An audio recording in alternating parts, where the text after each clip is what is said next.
आर्थिक good morning everyone.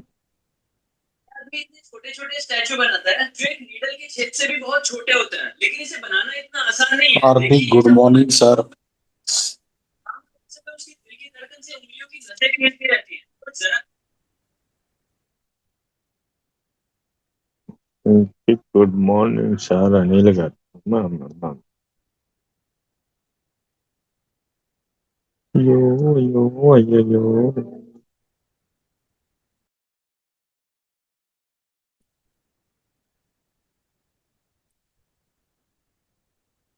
Arthik morning, everyone. लिखे ने Join Hardik fast, morning. says your downlines.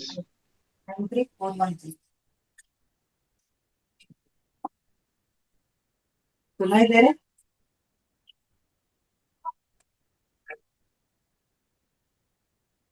Number दादा 93413।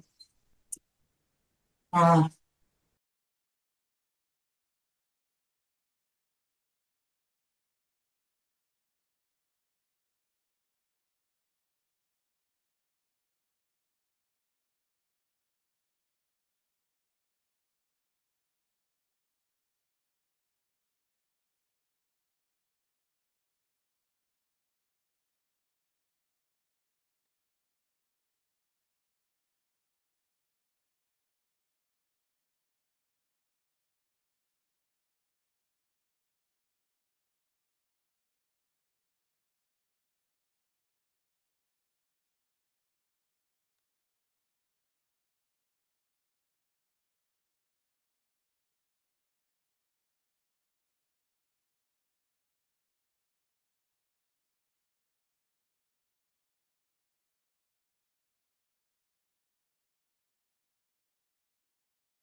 No voice.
आर्थिक morning सभी को।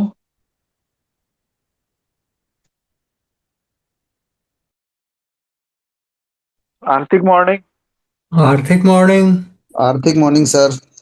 आर्थिक मॉर्निंग सर।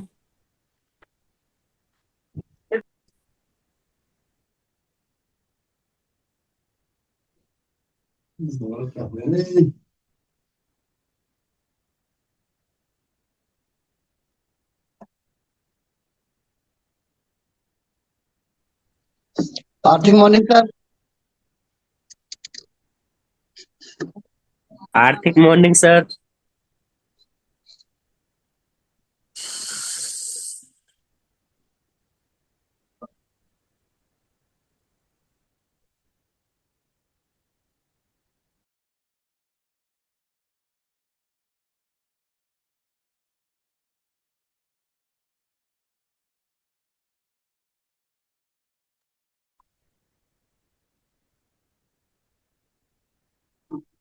आवाज आ रहा है सर?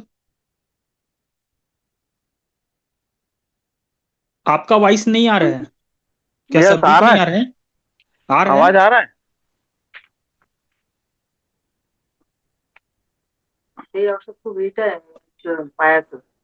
आ रहा है आवाज। नहीं सर का जो नहीं आ रहा है ना, जो रियल इस्टेट के बारे में जानकारी देंगे आज, क्या बेसिक इंफॉर्मेशन है रियल इस्टेट का, सेल्स के ऊपर, कि हमें क्या बोलना है, कैसे बताना है, कैसे क्लाइंट को डील करना है, टैकल करना है, तो सारी चीज के ऊपर बेसिक इंफॉर्मेशन है। सर आवाज आ रहा है मेरा? आपका आवाज नहीं आ रहा है, नरेश भाई चेक करो, आ रहा है बाकी लोग को सर का आवाज? नहीं सर। नहीं आ रहा है, आवाज नहीं आ रहा है। नरेश नहीं भाई आ रहा चेक है। करो। लोकेश सर का आवाज नहीं आ रहा है। मैं होस्ट नहीं हूँ, मेरे से नहीं हो रहा है। तो अनम्यूट करने बोलो। अनम्यूट तो है बट आवाज कैसे नहीं क्लियर हो रहा सर आप अपना माइक्रोफोन चेक कीजिए या फिर आप जिसमें बैठे हैं उसको चेक कीजिए। है? आवाज नहीं आ रहा सर, साउंड। सर आपका आवाज नहीं आ रहा sir.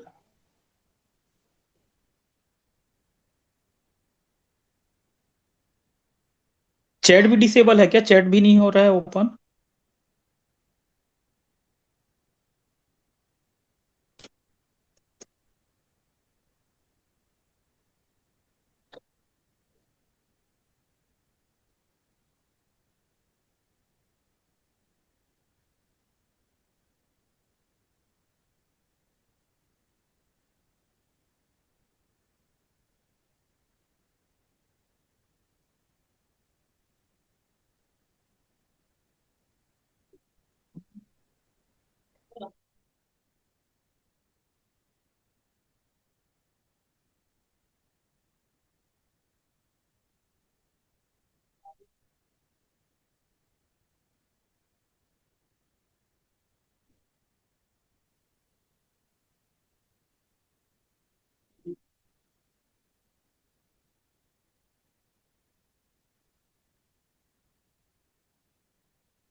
Sir your voice still not coming sir.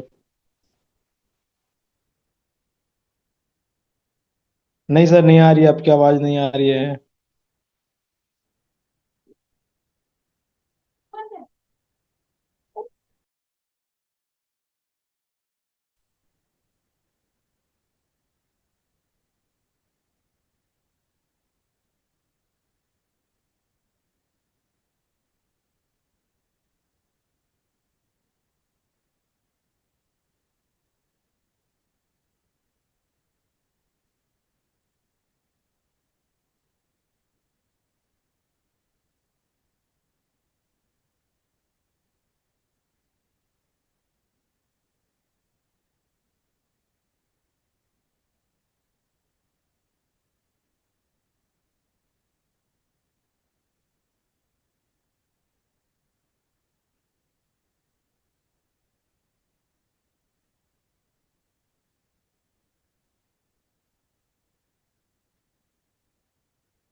अभी मेरी आवाज आ रही है आप सभी को?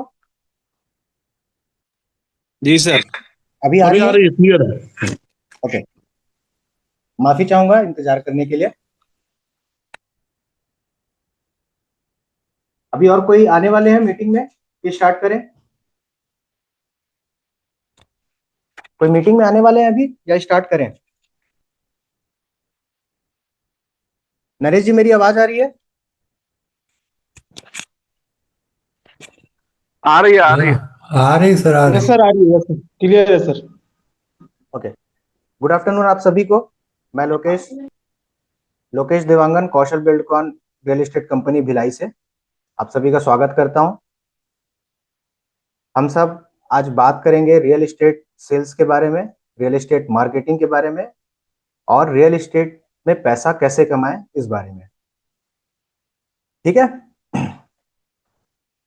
आप में से कई सारे लोग सेल्स से जुड़े हुए हैं और सेल्स का काम होता है बेचना। हम लोग जो प्रोडक्ट बेचने वाले हैं, बीच बीच में बोलते रहिए आप लोग। हम लोग जो प्रोडक्ट बेचने वाले हैं वो है रियल एस्टेट अचल संपत्ति।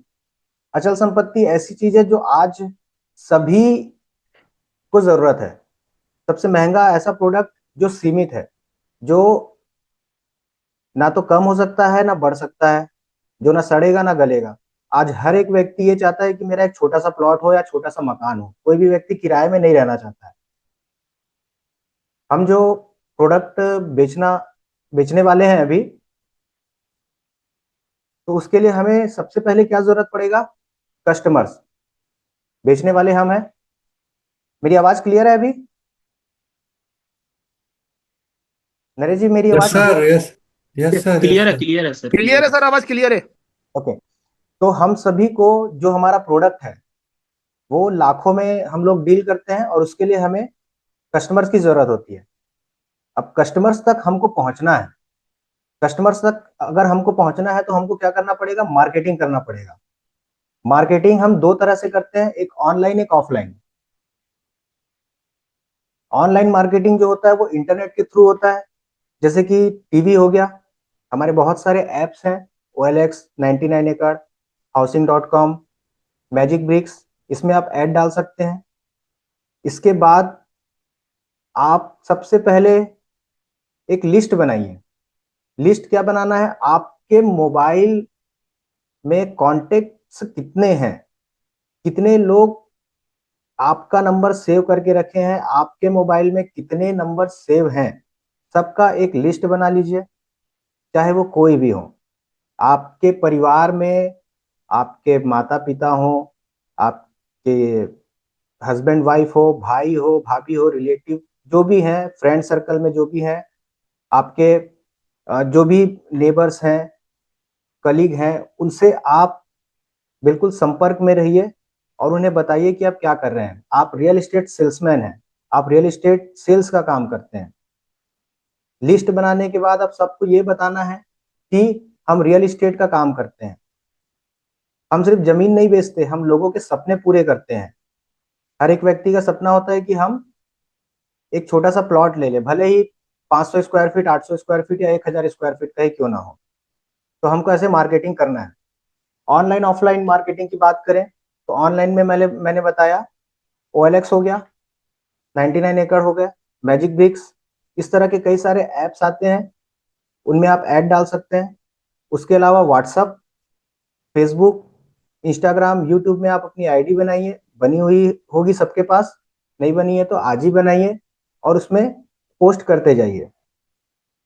एक ना एक दिन लोग आपसे जरूर पूछेंगे कि भाई ये वाला प्लॉट कहाँ पर है, ये वाला मकान कहाँ पर है, किस लोकेशन में कमर्शियल प्लॉट है, किस लोकेशन में रेसिडेंशियल है, इन्वेस्टमेंट करना है तो कहाँ पे करना है, लोग पूछेंगे। आप अपने तरह से मार्केटिंग करते रहिए।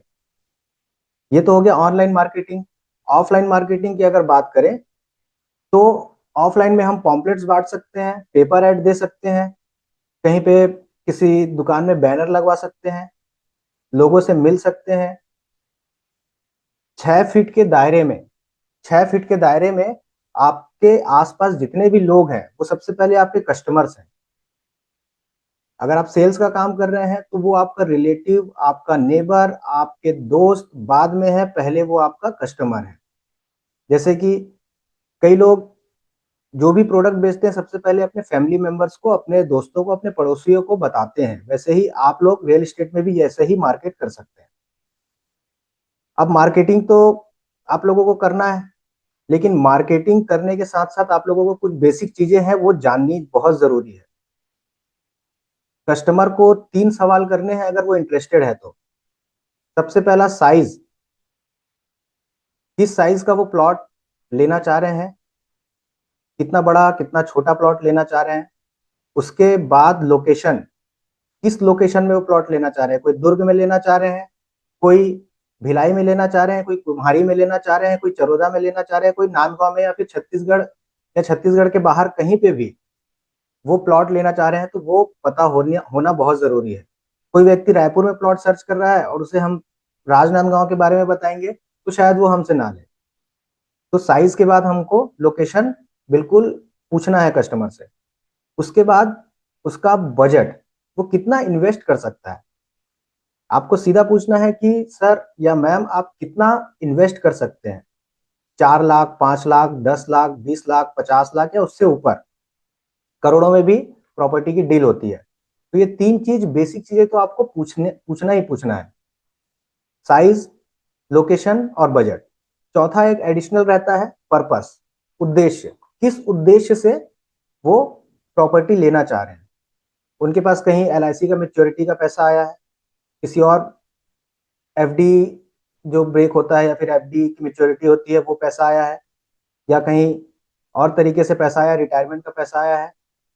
तो उस पैसे को वो कहाँ लगाना चाह रहे हैं। मतलब आज से 5 साल बाद उनको पैसे की जरूरत है, तो 5 साल के लिए बैंक में ना रख के प्रॉपर्टी में इन्वेस्ट करना चाह रहे हैं। अगर मान लीजिए 10 लाख रुपए उनके पास है, तो आप 10 लाख के रेंज का उन्हें एक ऐसा प्लॉट बताइए जो 5 साल बाद 10 लाख का 15 लाख या 20 लाख हो जाए। उनको ये बताइए कि अगर वो प्रॉपर्टी लेते हैं तो उन्हें फायदा कितना होगा, और उन्हें ये महसूस कराइए। ये नहीं बताना है कि नुकसान कितना होगा, उन्हें महसूस ये कराना है कि अगर वो प्रॉपर्टी नहीं लेते हैं तो उन्हें नुकसान कितना होगा। जैसे अगर कोई व्यक्ति 10 लाख रुपए की प्रॉपर्टी है जहां पे अभी 2 साल बाद रोड रास्ता बनने का है, 10 लाख की प्रॉपर्टी है, रोड रास्ता बना नहीं है, उसके लिए आप चर्चा कीजिए और बताइए कि जैसे ही रोड रास्ता बनेगा 10 लाख की प्रॉपर्टी की वैल्यू 16 से 18 लाख रुपए हो जाएगी। तो ये उसके फायदे की बात है। उसे ये लगना चाहिए कि भाई ये प्रॉपर्टी अगर मैं नहीं लेता हूं आज के रेट में, तो 3 साल 4 साल बाद जब सड़क बन जाएगी तो शायद ये मेरा 6 से 8 लाख रुपए का नुकसान हो जाए। तो इस तरह से आपको मार्केटिंग करना है। लोगों को कभी भी नेगेटिव चीज नहीं बताना है। वहां पे जो भी प्रॉपर्टी है, जो भी प्लॉट है, वहां पे हाई टेंशन है, तो उसको हम मना नहीं कर सकते, हाई टेंशन तो हटेगा नहीं, या वहां पे कोई नाला है वो हटेगा नहीं, उसे हमको कवर करना है। जैसे कोई नाला है, कस्टमर तो नेगेटिव पॉइंट पहले देखेगा कि भाई यहाँ पे नाला है, यहाँ पे हाई टेंशन है, लेकिन उसे बताओ कि फ्यूचर में नाले के ऊपर केनाल रोड बनेगा। खुर्सीपार डबरापारा हमारा जो है बहुत बड़ा एग्जाम्पल है। नाला टूटा है और उसमें केनाल रोड जो है, नाले के ऊपर रोड बना है, और लोगों की किस्मत चमक गई। वहां पे जो प्रॉपर्टी 5 लाख की थी वो 25 लाख की हो गई। तो ऐसे एग्जाम्पल हम दे सकते हैं। हाई टेंशन है, लोग बोलते हैं कि यहाँ बाजू में हाई टेंशन है, 100 मीटर के रेंज में हाई टेंशन है, रेडिएशन आता है। उसे उस प्लॉट के बारे में इतनी अच्छी अच्छी बातें बता दीजिए कि रोड से किनारे है, वैल्यूएबल है, इतनी अच्छी बातें बताइए कि वो हाई टेंशन उसको दिखाई ही ना दे। आप लोग इमेजिन कीजिए कि कोई अच्छे लोकेशन में प्लॉट्स हैं, जैसे हमारा जामुल का लोकेशन, शिवपुरी पूरा हाई टेंशन के नीचे बसा हुआ है। उन्हें बताइए कि शिवपुरी में रेट ऐसा था, उसका यूनिक सेलिंग पॉइंट बताइए, रेट ऐसा था कि लोग उसको लेने को मजबूर हो गए। हाई टेंशन के नीचे मकान बने हुए हैं, लोग अपना व्यवसाय कर रहे हैं। ये सब आप लोगों को बताना है। कभी भी सेल्समैन किसी प्रोडक्ट को नहीं बेचता है, वो उस प्रोडक्ट के फायदेमंद चीजों को बेचता है, अपना नॉलेज बेचता है, अपना अनुभव बेचता है। आप लोगों को वो नॉलेज, वो अनुभव सीखना है, और ये एक दिन में नहीं होगा, एक दिन जरूर होगा, धीरे धीरे आप सीखेंगे। मार्केटिंग की बात हो गई। कस्टमर को साइज, लोकेशन, बजट और पर्पस पूछना है। पर्पस में ये पूछना है कि आप किस पर्पस से ले रहे हैं, आपका उद्देश्य क्या है, शॉर्ट टर्म, लॉन्ग टर्म। कई कस्टमर ऐसे मिलेंगे, भैया मेरी बेटी अभी 10 साल की है, 10 साल बाद उसकी शादी करनी है, 4 लाख रुपए मेरे पास है, कोई ऐसा प्लॉट बताओ कि 8-10 साल बाद 4 का मुझे 20 लाख मिले। तो उस तरह से उसे प्लॉट के बारे में बताना है। ये लॉन्ग टर्म इन्वेस्टमेंट है। कोई व्यक्ति ऐसा बोल रहा है कि भाई मेरे पास पैसे आए हैं, 10 लाख है, 3 साल बाद मुझे जरूरत है, कोई ऐसी प्रॉपर्टी बताओ कि 10 लाख का 3 साल में 15 लाख रुपए हो जाए, तो उसे शॉर्ट टर्म वाली प्रॉपर्टी बताइए। कोई ये बोल रहा है कि मुझे मकान तुरंत बनाना है, तुरंत बनाना है मतलब 3 से 4 महीने के अंदर उसको मकान बनाना है, चालू करना है, और साल भर के अंदर उसे शिफ्ट होना है, तो उसके हिसाब से उसे अलग तरह की, अलग लोकेशन की प्रॉपर्टी बतानी पड़ेगी। जहां पे कोई मकान नहीं बना हुआ है, वहां पे मकान बना के कोई व्यक्ति नहीं रह पाएगा, आप शायद खुद ना रहना चाहें। वैसे ही कोई व्यक्ति ऐसा है जो कहता है कि भाई आज मैं प्रॉपर्टी ले लेता हूँ, 5 साल बाद मकान बनाऊंगा, तो उसे थोड़ी सी कम बजट वाली प्रॉपर्टी दिखानी है। अगर वो बोल रहा है कि 10 लाख का बजट है, तो उसे 8 लाख रुपए तक का प्लॉट आप बताइए, ताकि एक ट्रस्ट बिल्ड हो।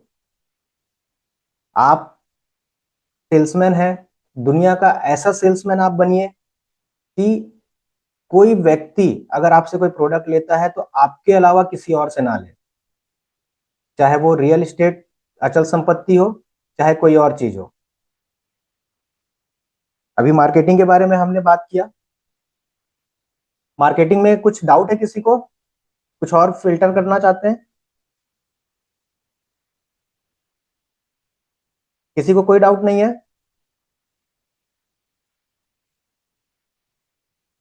चलिए आगे बढ़ते हैं।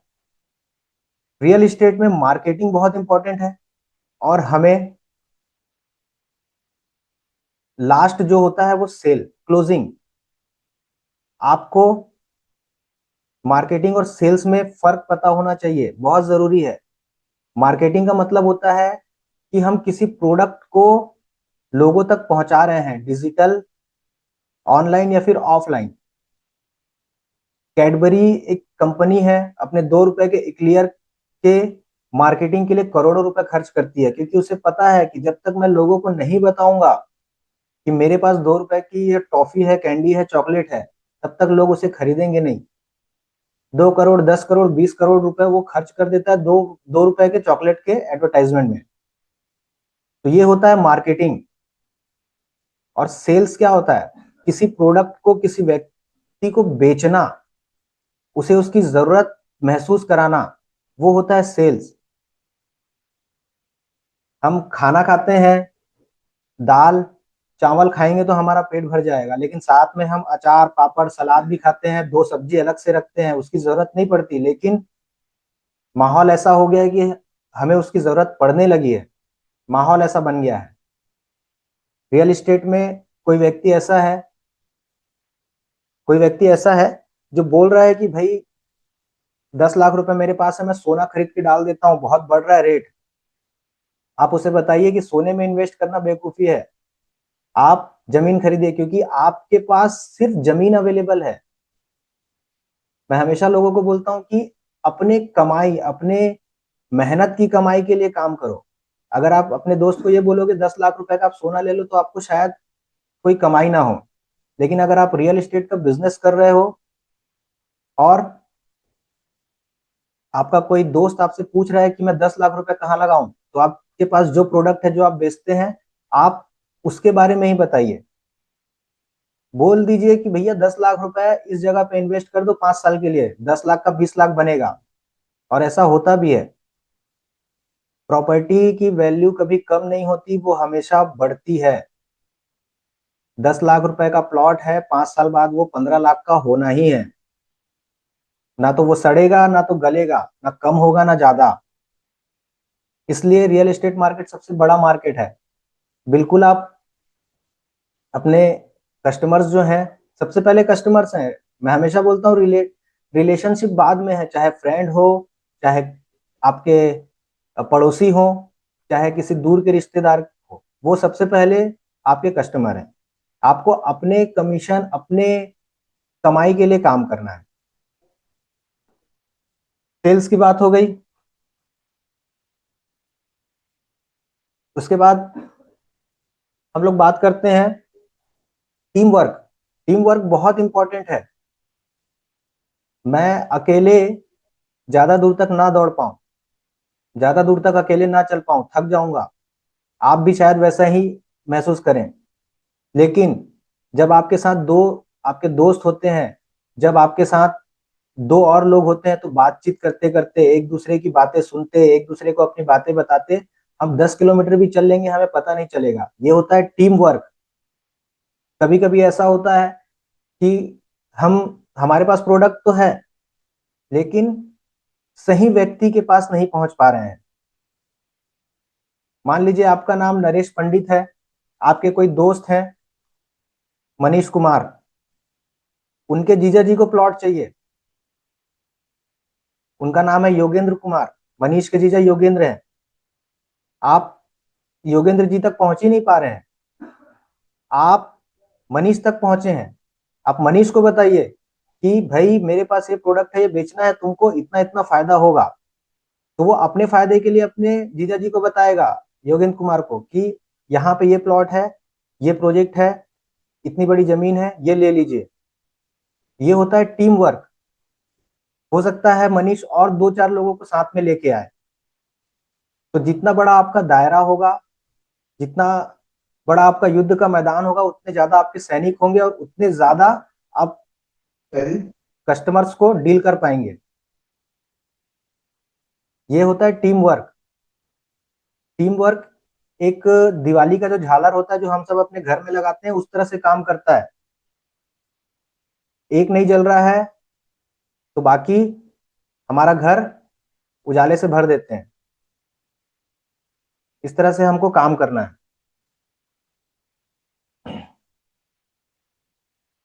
रियल एस्टेट के बारे में मैं थोड़ी सी और जानकारी दे देता हूं। कई लोग बोलते हैं,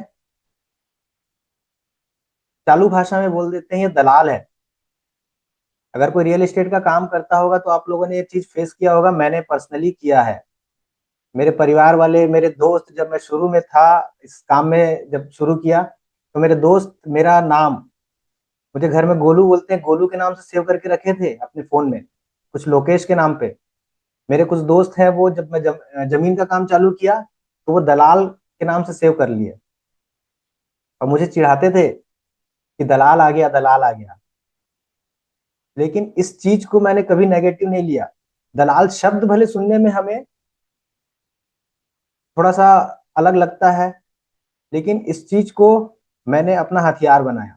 मैंने बोला भाई तू मुझे दलाल बोलता है, आपस में मत बोल, चार लोगों के सामने बोल कि दलाल आ गया। वो चार में से हो सकता है किसी एक को प्लॉट खरीदना हो, वो 10 लाख रुपए लेके बैठा है, 20 लाख लेके बैठा है, वो मुझसे पूछ ले भाई कहाँ पे है जमीन, और उस 10 लाख रुपए से मैं 1 लाख रुपए कमा लूं। लोग दलाल बोलते हैं, तो हैं हम दलाल, हम लोगों के सपने पूरे करने वाले दलाल हैं। जिस दिन आप लोगों को रियल एस्टेट के बारे में सलाह देना शुरू करोगे, उस दिन आप एडवाइजर बन जाओगे।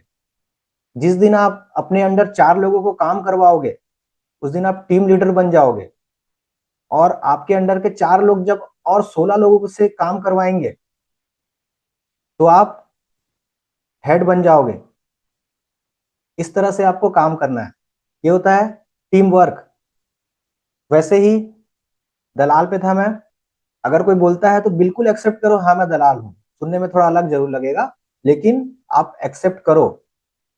कुछ बोलते हैं ब्रोकर। ब्रोकर जो है वो नहीं होता कि किसी से 2% लिया खरीदने वाले से और बेचने वाले से 2% लिया, वो ब्रोकर नहीं होता। ब्रोकर मतलब जो रोक देता है प्लॉट। किसी को अपनी प्रॉपर्टी बेचनी है 10 लाख रुपए की, 50 लाख रुपए की, मैंने 2 लाख रुपए एग्रीमेंट करके उससे जमीन 4 महीने के लिए अपने नाम कर लिया।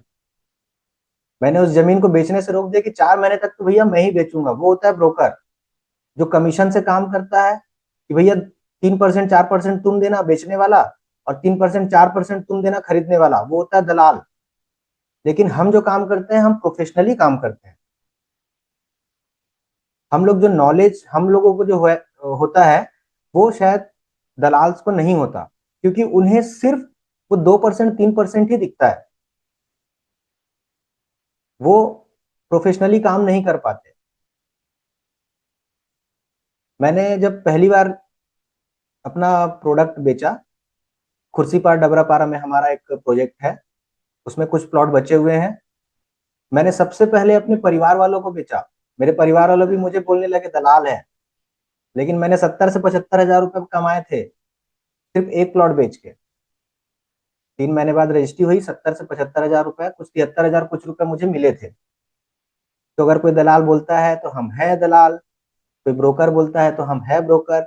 लेकिन सही मायने में आप कस्टमर को ये बताइए कि सर या मैम, हम आपके सपने पूरे करते हैं। कोई भी कस्टमर आपके हैं जिनको आप कभी भी प्लॉट बेचे हैं या बेचेंगे, तो उन्हें ये महसूस कराइए कि हम आपके भविष्य के लिए आपको एक खर्च करवा रहे हैं, इन्वेस्टमेंट करवा रहे हैं। ऐसा होना चाहिए। तो आप लोगों के नजर में भले ही दलाल हो, लेकिन आप हमारे टीम मेंबर हैं, हमारे एडवाइजर हैं, एजेंट हैं, एग्जीक्यूटिव हैं। लेकिन एडवाइजर सब सुनने में बहुत अच्छा लगता है, सलाहकार। हम लोगों को सलाह देते हैं उनके साइज के हिसाब से, उनके बजट के हिसाब से, उनके लोकेशन के हिसाब से, उनके पर्पस के हिसाब से। हम लोगों को 20 में से 4 से 5 जगह सेलेक्ट करते हैं और उनको बताते हैं कि आप यहाँ पे ले लीजिए। मेरा पर्सनल एक्सपीरियंस रहा है, मैंने आज तक जितने भी लोगों को प्लॉट दिया हूँ, वो आज तक मुझे कभी ये नहीं बोले कि आपने महंगे में दिया या हमारा नुकसान करा दिया। किसी ने आज तक ये नहीं बोला। मैंने लोगों का एफडी तोड़वाया, फाइनेंस किसी कंडीशन में नहीं हो पाता, पर्सनल लोन नहीं हो पाता, मैंने एफडी तोड़वा दिया। मैं गोल्ड भी बिकवा चुका हूं लोगों का कि भैया यहाँ पे आप प्लॉट ले लीजिए, और वो आज सुखी हैं, क्योंकि गोल्ड जो है उससे कहीं ज्यादा वैल्यू प्लॉट की हो गई है। तो इस तरह से आप लोगों को हैंडल कर सकते हैं। जब भी आप मार्केटिंग करेंगे या किसी को बताएंगे कि आपके पास प्रोडक्ट क्या है, तो वो हमेशा नेगेटिव चीज ही सबसे पहले देखेगा। आपको नेगेटिव चीज के बारे में पता होना बहुत जरूरी है, तभी आप उस नेगेटिव चीज से बच के रहेंगे। अगर आपको पता है कि ये फिनाइल है, इसे पीने से मेरी मृत्यु हो सकती है, तो आप उस फिनाइल से 2 कदम दूर ही रहेंगे। वैसे ही आपको पता होनी चाहिए कि आपके मार्केटिंग में वो फिनाइल, वो जहर क्या है, ताकि आप उससे दूर रहें। कस्टमर्स बहुत सारे सवाल करते हैं, प्लॉट का साइज क्या है, डायमेंशन क्या है, प्लॉट किस दिशा का है, प्लॉट इसमें रोड नाली कब बनेगा। सबसे बड़ा क्वेश्चन आता है कि बोर कराएंगे तो पानी कितने फीट में है। ये बोर वाला जो क्वेश्चन है, मैं हमेशा फेस करता हूँ, और मैं हमेशा बोलता हूँ कि सर पानी का मैं कुछ नहीं बोल सकता। पानी के बारे में अगर मैं बता दूंगा कि सर 50 फीट में पानी है, आपने कल मशीन लगाया रजिस्ट्री करने के बाद, और 300 फीट तक पूरा धूल ही धूल हो गया, तो फिर मेरी जबान पे बात आ जाएगी। आप मुझ पे दोबारा कभी भरोसा नहीं करेंगे। इसलिए पानी का मैं कोई भी कमिटमेंट नहीं करता। इसके अलावा भी बहुत सारे क्वेश्चंस रहते हैं। रजिस्ट्री का चार्ज कितना लगेगा, रजिस्ट्री कब तक हो जाएगी, डायवर्शन है या नहीं है, डायवर्शन नहीं है तो क्यों नहीं है, फाइनेंस होगा कि नहीं होगा, फाइनेंस होगा तो कहां से होगा, अगर गवर्नमेंट बैंक से फाइनेंस नहीं हो रहा है तो क्यों नहीं हो रहा है, रेट ऑफ इंटरेस्ट क्या जाएगा, प्राइवेट बैंक ही क्यों फाइनेंस करेगा, इसका सर्च रिपोर्ट आपने निकाला है कि नहीं, सीमांकन आपने कराया है कि नहीं। ऐसे बहुत सारे क्वेश्चंस होते हैं। उन सब के बारे में आपको, ये नेगेटिव पॉइंट है जो कस्टमर आपसे करेंगे, क्वेश्चन करेंगे। और ये नेगेटिव पॉइंट्स आपको पता होने चाहिए। कुछ कस्टमर्स ऐसे भी मिलते हैं कि भैया मुझे भिलाई में डामर रोड से लगी हुई प्रॉपर्टी दे दो, मेरा बजट 10 लाख का है। तो ऐसे आपको कस्टमर मिलेंगे रियल एस्टेट से रिलेटेड। उसमें आपको उनको सीधे बता देना है कि भैया 10 लाख के बजट में डामर रोड से लगी हुई कोई प्रॉपर्टी आपको नहीं मिल पाएगी, क्योंकि वो अपना और आपका समय खराब कर रहा है। भिलाई में आप कहीं पर भी डामर रोड से लगी हुई प्रॉपर्टी लेंगे तो कम से कम 3,000 रुपए 4,000 रुपए पर स्क्वायर फीट का रेट चल रहा है। भिलाई में आप रुंगटा कॉलेज रोड कोका देख लो, जामुल का नंदिनी हिमारा रोड देख लो, उसके बाद सुपेला साइड में जाएंगे तो गदा चौक है, अवंतीबाई चौक है, आईआईटी है, आईआईटी रोड है, वहां पे कम से कम 3,000 4,000 का वैल्यू चल रहा है। और उनको अगर रोड पे चाहिए तो आप बिल्कुल मना कर दो कि आपके बजट में नहीं मिल पाएगा। कम से कम 40 लाख 50 लाख रुपए की प्रॉपर्टी होती है डामर रोड और सीसी रोड के किनारे, पहला प्लॉट जो होता है। ऐसे कई कस्टमर मिलेंगे। कई लोग, एक बहुत बड़ा क्वेश्चन आएगा कच्ची प्लॉटिंग से रिलेटेड। लोग बोलते हैं ये अप्रूवल है कि नहीं है। अप्रूवल का मतलब होता है टीएनसी से अप्रूव लेआउट है कि नहीं, नगर निगम से अप्रूव लेआउट है कि नहीं, नगर निगम ने इसको परमिशन दिया है कि नहीं, रेरा ने इसको परमिशन दिया है कि नहीं। रेरा एक संस्था है जो रियल एस्टेट से रिलेटेड है। रेरा का फुल फॉर्म होता है रेरा, RERA, उसका फुल फॉर्म होता है रियल एस्टेट रेगुलेटरी अथॉरिटी। वो टीएनसी प्लानिंग करती है, टाउन एंड कंट्री प्लानिंग। जो कॉलोनाइजर होते हैं, जो कॉलोनी बसा के देते हैं, इनके अंडर में ही होते हैं। टीएनसी के बहुत सारे नियम हैं। कस्टमर बोलते हैं कि अप्रूवल लेआउट है कि नहीं, नगर निगम से अप्रूवल है कि नहीं। जहां पे मान लीजिए मैं 1,000 रुपए पर स्क्वायर फीट के हिसाब से diverted plot, non approval diverted plot में दे रहा हूं, वहां पे अगर मैं टीएनसी में प्लॉट दूंगा ना तो वो 1,000 से बढ़ के सीधा 3,500 रुपए हो जाएगा। रीजन यह है कि वो टीएनसी हो जाएगा। टीएनसी में अगर मेरे पास मान लीजिए 1 एकड़ जमीन है, 43,560 स्क्वायर फीट होता है, 1 एकड़ जमीन है, उसमें मैंने रोड रास्ता काट दिया, अभी डाइवर्टेड की बात कर रहे हैं, रोड रास्ता काट दिया, 13,560 में मैंने रोड दे दिया, 30,000 स्क्वायर फीट मेरे पास बचा, 1,000 के 30 प्लॉट, मैं उसे बेच रहा हूँ 800 रुपए पर स्क्वायर फीट के हिसाब से। 1,000 का 8 लाख रुपए का एक प्लॉट है। और यही चीज अगर मैं अप्रूव कराऊंगा, टीएनसी से अप्रूव कराऊंगा, रेरा से या नगर निगम से अप्रूव कराऊंगा, तो मुझे उस 1 एकड़ में 50% जगह छोड़नी पड़ेगी। क्यों?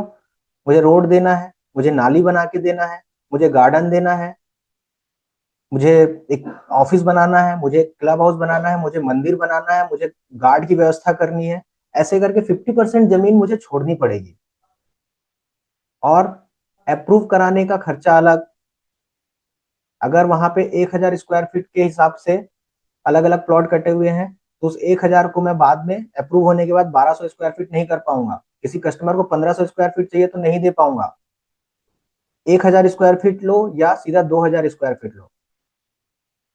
और इन्हीं सब खर्चों के वजह से रोड भी मुझे बनाना है, बिजली की भी व्यवस्था करनी है, कई सारे जगह पे गार्डन देना है, बच्चों के लिए प्लेग्राउंड देना है, मंदिर है, ये सब का खर्चा मिलाने के बाद 800 1000 वाली जो प्रॉपर्टी है वो हो गई ना 3,000 3,500 वाली। तो भिलाई में आज एक आम आदमी 3,000 रुपए पर स्क्वायर फीट के हिसाब से 1,000 स्क्वायर फीट जमीन लेता है तो 30 लाख रुपए का तो उसका सिर्फ प्लॉट हो गया, प्लस रजिस्ट्री का चार्ज 3 लाख रुपए, 33 लाख रुपए का प्लॉट हो गया। उसके बाद वो मकान बनाएगा, 25 लाख रुपए में कंस्ट्रक्शन करेगा, 60 लाख रुपए का उसका मकान बनेगा, क्योंकि उसमें बोर भी कराना है, बोर का खर्चा 1 लाख मान लीजिए। तो ऐसे करके उसको 60 लाख रुपए पड़ जाता है। यही अगर मैं नॉन डाइवर्टेड या डाइवर्टेड जमीन में, कच्ची प्लॉटिंग में अगर उसको उन कस्टमर्स को मैं प्लॉट दूंगा तो वो 60 लाख से सीधा सीधा हो जाएगा 35 लाख 40 लाख रुपए। 800 रुपए का 1,000 स्क्वायर फीट जमीन, अगर उसको 1,200 चाहिए तो मैं 1,200 दे दूंगा, 9,60,000 रुपए का हो रहा है। 10-11 लाख रजिस्ट्री करा के 11 लाख रुपए में उसकी प्रॉपर्टी ओके हो गई। उसके बाद वो बिल्डिंग परमिशन ले लेगा, 50-60 हजार रुपए बिल्डिंग परमिशन, रेंडमली अलग अलग होता है बिल्डिंग परमिशन का चार्ज।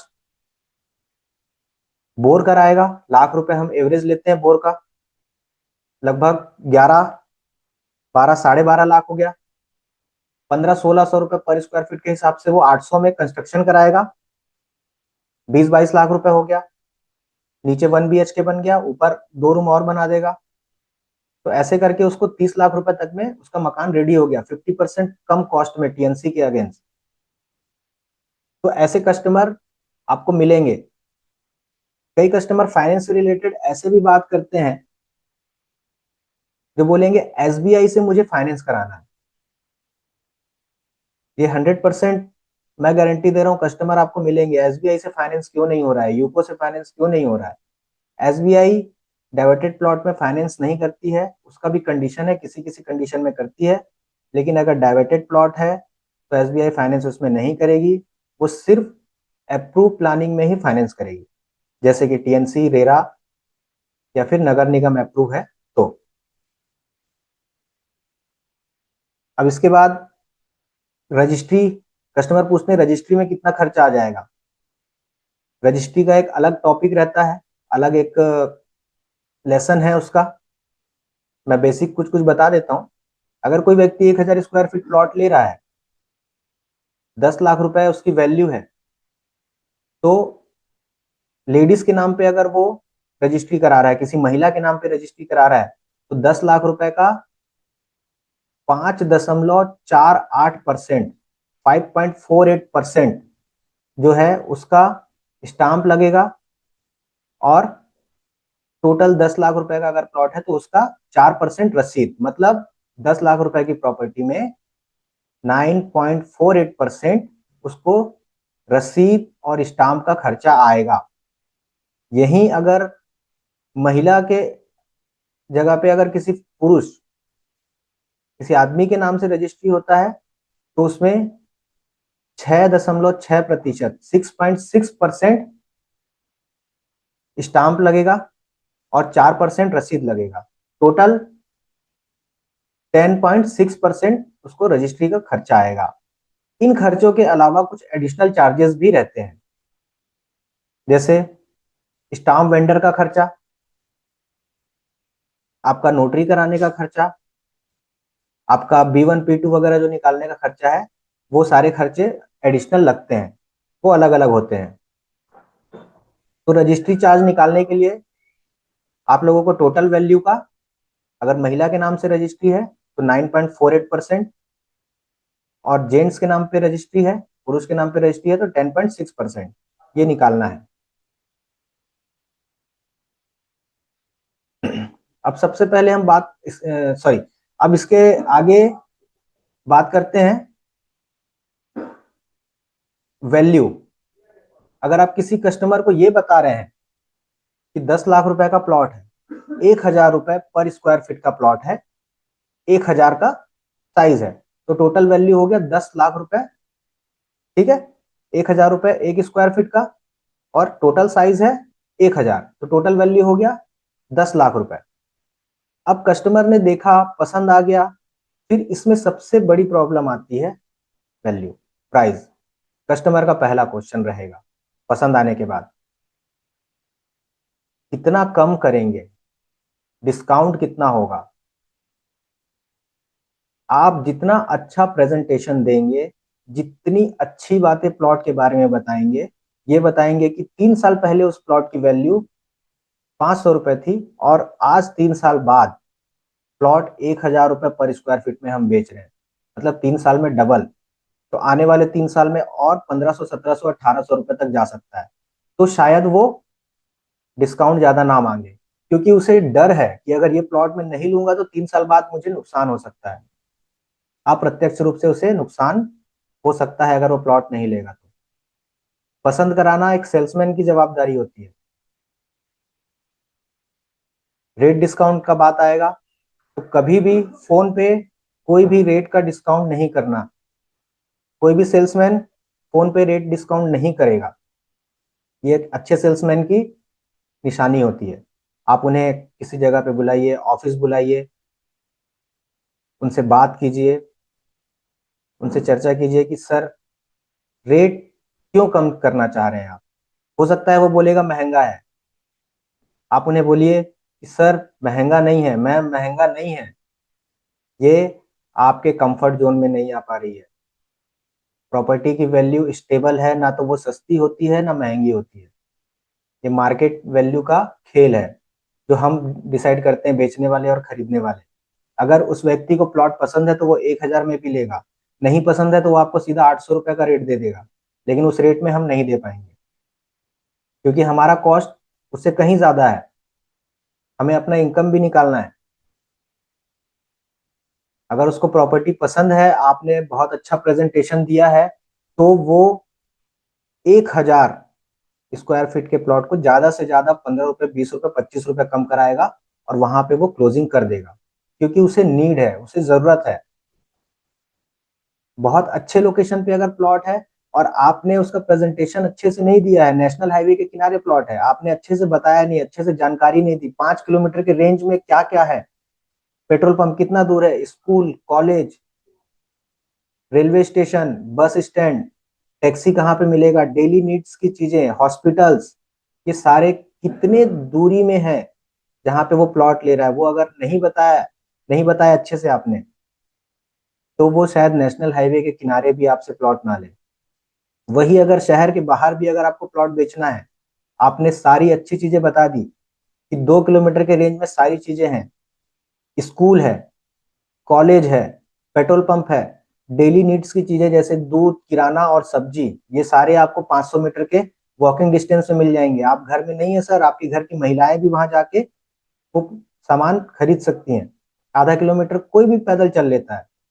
इसके अलावा hospital, railway stand, main road, bus stand, taxi मिलेगा कि नहीं, ये सारी चीजें आप उनको बताएंगे तो उन्हें लगेगा कि हाँ अच्छी चीज मिल रही है।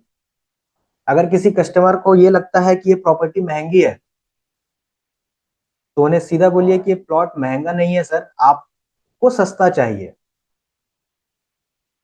भिलाई जुनवानी की अगर बात करें तो सबसे प्राइम लोकेशन है भिलाई का, सबसे महंगा, क्योंकि वहां सूर्या मॉल्स हैं, दो दो तीन तीन बड़े हॉस्पिटल्स हैं, डीपीएस स्कूल जुनवानी में है, केपीएस स्कूल नेहरू नगर में है। तो ऐसे बहुत सारे आपको यूनिक पॉइंट्स बताने हैं जिससे वो प्रोडक्ट सस्ता लगने लगे। यूएसपी, यूनिक सेलिंग पॉइंट, आपके प्रोडक्ट का यूएसपी क्या है, यूनिक सेलिंग पॉइंट क्या है।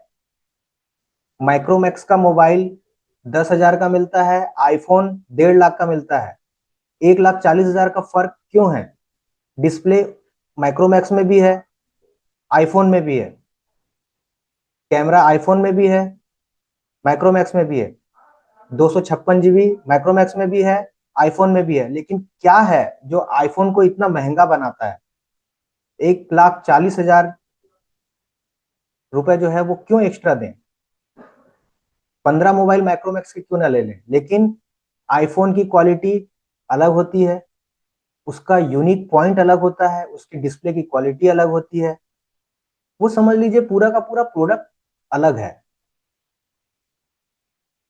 ये सब सारी चीजें यूएसपी में आती है। अगर कोई आप प्रोडक्ट, हमारा जो रियल एस्टेट का जो प्रोडक्ट है, किसी कस्टमर को दिखा रहे हैं, तो सबसे पहले तो आप उन्हें कनेक्टिविटी बताएंगे। ये होता है यूएसपी का पहला पॉइंट कि यहाँ से कितनी दूरी पे क्या है, रात को आपको इमरजेंसी हो गई, हॉस्पिटल कितने दूरी पे है, आपके बच्चे स्कूल कॉलेज जा रहे हैं तो ज्यादा दूर उनको जाने की जरूरत नहीं पड़ेगी। दूध वाले को घर से आवाज भी देंगे तो वो घर में लाके छोड़ देगा दूध।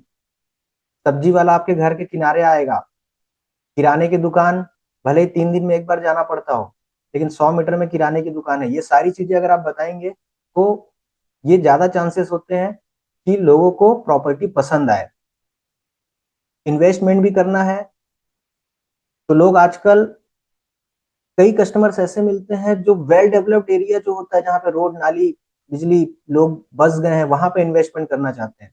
लेकिन आप लोगों को बताओ, आप सेल्समैन हो, आप ये बताओ कि सर इन्वेस्टमेंट करना है तो बढ़ी हुई कीमतों वाली चीजों पे नहीं करना है, वेल डेवलप्ड एरिया में इन्वेस्टमेंट करेंगे तो 2,000 रुपए पर स्क्वायर फीट का रेट आएगा।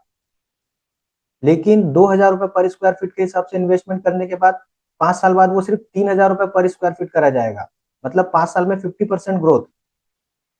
आप उन्हें बताइए कि सर जो एरिया डेवलप नहीं हुआ है, जहां पे कोई डेवलपमेंट नहीं है, रोड तो है लेकिन सीमेंट रोड नहीं बना हुआ है, सीसी रोड बोलते हैं जिसे, cement concrete road, BT road नहीं है, मतलब डामर रोड नहीं बना हुआ है। डामर रोड नहीं बना हुआ है तो आज उस प्लॉट की कीमत, सीसी रोड नहीं बनी हुई है तो उस प्लॉट की कीमत 400-500 रुपए है। जिस दिन बन जाएगा वो सीधा 1,500 रुपए का हो जाएगा। इन्वेस्टमेंट सस्ती चीजों पे करना चाहिए जिसका जो प्राइस है वो कम हो और भविष्य में बढ़े। तो कस्टमर्स को आप ऐसे हैंडल कर सकते हैं। इन्वेस्टमेंट वाले कस्टमर्स को तो ऐसे ही हैंडल करना है। इसके अलावा भी बहुत सारे जो पॉइंट्स है जो कस्टमर्स हमसे करते हैं, उनमें से मैं बता दूं कि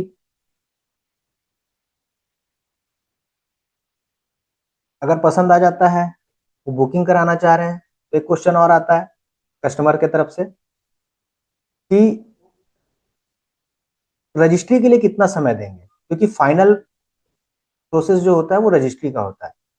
10 लाख की प्रॉपर्टी है, 20 लाख की प्रॉपर्टी है, हम 1 लाख रुपए, 51,000 रुपए, 51,000 रुपए उनसे बयाना ले लेते हैं, बुकिंग राशि ले लेते हैं या टोकन अमाउंट, आप जो भी बोलना चाहें वो ले लेते हैं।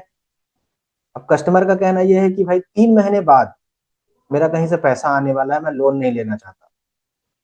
तो 3 महीना उसको समय देना थोड़ा सा पॉसिबल नहीं हो पाता।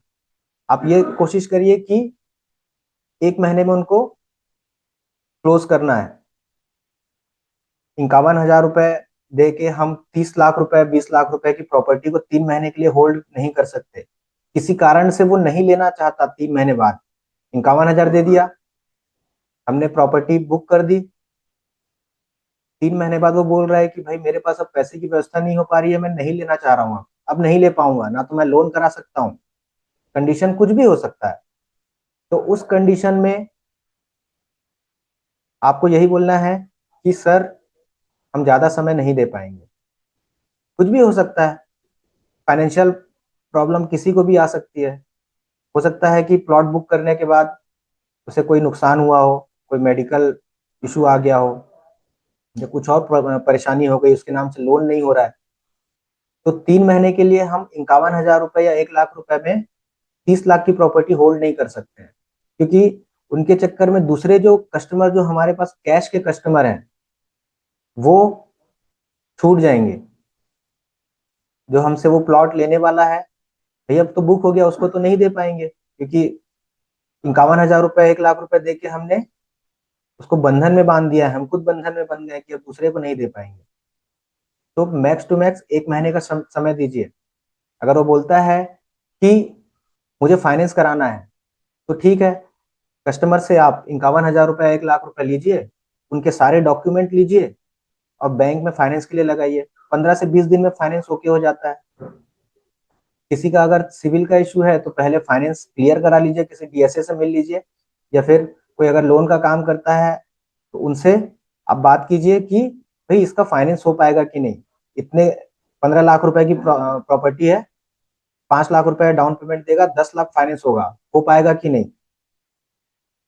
तो इस तरह से आपको कस्टमर को हैंडल करना है।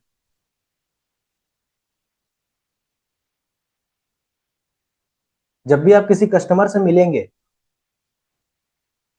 तो सबसे इंपॉर्टेंट होता है आप दिखते कैसे हैं, आपका बातचीत करने का तरीका कैसा है। अगर आप बातचीत सही से नहीं करेंगे, अगर आप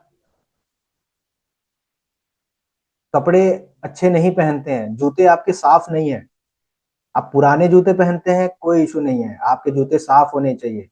आप कपड़े कैसे पहनते हैं, कोई इशू नहीं है, साफ होने चाहिए। पुराने हैं आपके पास, मान लीजिए 4 जोड़ी, 5 जोड़ी, 2 जोड़ी कपड़े हैं, पुराने हैं, कोई इशू नहीं है, लेकिन वो साफ सुथरे होने चाहिए।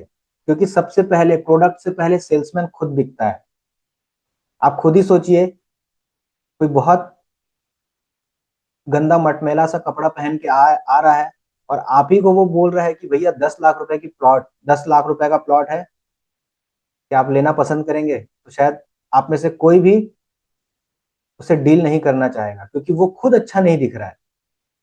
उस पर कैसे भरोसा करेंगे आप जब तक अच्छे नहीं दिखेंगे तब तक वो आप पे भरोसा नहीं करेगा।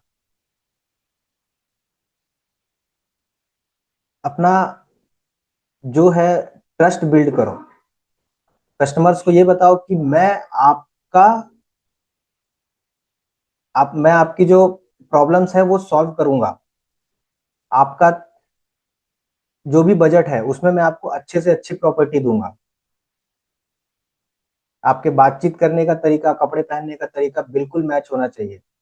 आप क्या पहनते हो, कैसे पहनते हो मतलब नहीं है, लेकिन कपड़े ऐसे पहनो जिसमें आप अच्छे लगते हो। वो ना पहनो जो आपको अच्छा लगता है। मुझे मैं लोकेश देवांगन, मुझे अगर धोती पहनना पसंद है तो मैं ऐसे कॉर्पोरेट लाइन में धोती पहन के डील नहीं कर पाऊंगा। हो सकता है मैं धोती में अच्छा ना दिखता हूँ, अगर मैं ट्राउजर में अच्छा दिखता हूँ, मैं जीन्स में अच्छा दिखता हूँ, तो मैं वही पहनूंगा। मैं किस में अच्छा दिखता हूँ, लोग मुझे देखे तो कैसे मैं अट्रैक्ट करूं लोगों को, ये बहुत इंपॉर्टेंट है। जूते साफ सुथरे, आप स्पोर्ट्स पहनते हैं, लेदर पहनते हैं, लोफर पहनते हैं, कोई मतलब नहीं, लेकिन कपड़े और आपका जो भी पहनावा है वो बहुत साफ सुथरा होना चाहिए। आपका जो मोबाइल फोन है वो आजकल स्टेटस सिंबल है, चाहे कोई भी कंपनी का हो। उस पे जो ग्लास गार्ड लगा होता है, मैंने कई सारे लोगों को देखा है वो ग्लास गार्ड टूटा है, लोग 50 रुपए खर्च भी नहीं करते हैं। क्योंकि हम जब मोबाइल निकालते हैं उनके सामने और वो ग्लास गार्ड टूटा है तो एक नेगेटिव रिएक्शन होता है। कस्टमर यही सोचेगा कि ये व्यक्ति क्या है जो ग्लास गार्ड भी नहीं चेंज करा पा रहा है। ये बहुत जरूरी है। ये है आप लोगों की पर्सनैलिटी डेवलपमेंट का हिस्सा। आप बाइक में घूमते हैं, कार में घूमते हैं, कोई मतलब नहीं, बाइक आपकी साफ सुथरी होनी चाहिए, कार आपके साफ सुथरे होने चाहिए। मैं पर्सनली बताऊं तो कार से ज्यादा मैं बाइक में ट्रेवल करता हूं, क्योंकि पर्सनली मुझे अच्छा लगता है। मैं किसी भी जगह पे, किसी भी लोकेशन पे जहाँ पे कार शायद ना जा पाए और मुझे विजिट कराना है कस्टमर को, तो मैं बाइक से चले जाता हूँ। मैं कस्टमर को खुद बोलता हूँ कि सर कार रख दीजिए, मेरे साथ बाइक में जाइए। पार्किंग का मुझे इशू नहीं होता, कहीं भी बैठ के कभी भी कहीं से जाम लगा हुआ है तो तुरंत वापस मोड़ लो। और कस्टमर्स को मैं हमेशा बोलता हूँ कि सर कार में अगर आप जाएंगे तो आपको आजू बाजू का एरिया पता नहीं चलेगा। मैं खुद जब जब कस्टमर को कार से लेके जाता हूँ तो रोक रोक के मुझे 10 जगह रोकना पड़ता है कि यहाँ पे ये है, यहाँ पे ये है, पूरा रास्ता बताना पड़ता है, यहाँ से ये रास्ता निकलेगा, तब डेस्टिनेशन पे पहुंचते हैं। लेकिन बाइक में जाते जाते हाथ ऐसा दिखाए, हाथ ऐसा दिखाए, बोले यहाँ से ये है, ये है, तो कस्टमर को थोड़ा सा ट्रस्ट मिलता है। और मैं सीधे बोलता हूँ कि सर या मैम बाइक से चलिए, कार से ना चल के आप बाइक से चलिए, आप पूरा एरिया सही से देख पाएंगे। तो इस तरह से आप ट्रस्ट बिल्ड कर सकते हैं। कोशिश कीजिए, अगर आप जूते नहीं पहनते हैं, चप्पल पहनते हैं, तो चप्पल आपके अच्छे होने चाहिए, साफ सुथरे होने चाहिए। स्लीपर में तो कभी आपको जाना ही नहीं है कस्टमर के पास। हाँ, आपके दोस्त यार हैं तो वो अलग बात है, लेकिन अगर कोई कस्टमर मिलता है जो नए हैं इस फील्ड में, सेल्स के फील्ड में या फिर रियल एस्टेट के फील्ड में, तो आप लाखों की चीज बेचने जा रहे हैं, आप करोड़ों की बात करने जा रहे हैं। और कोशिश कीजिए कि स्लीपर में ना जाए। आपके जूते सस्ते हैं, महंगे हैं, कोई मतलब नहीं है। आप एक्शन के जूते पहनते हो या नाइकी के जूते पहनते हो, आप रेड चीफ पहनते हो या टेनर के वो सस्ते वाले पहनते हो, कोई मतलब नहीं है। साफ सुथरे होने चाहिए, जूते होने चाहिए। आप कपड़े कैसे भी पहने, कोई इशू नहीं है, आप अच्छे दिखने चाहिए। ठीक है, तो चलिए, आज आप सभी का धन्यवाद मुझे 1 घंटा सुनने के लिए। आशा करता हूँ, उम्मीद करता हूँ कि आप सभी कुछ ना कुछ इस 1 घंटे में कुछ ना कुछ नया सीखे होंगे, थोड़ा बहुत। और इसके बाद हम बहुत जल्द मिलेंगे। आज के लिए आप सभी का धन्यवाद। Thank you.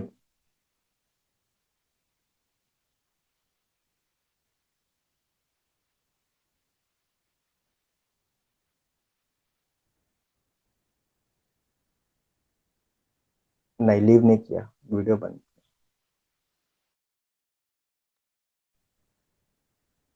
आज के इस बेहतरीन जानकारी के लिए हम चाहेंगे कि सर का एक ग्रैंड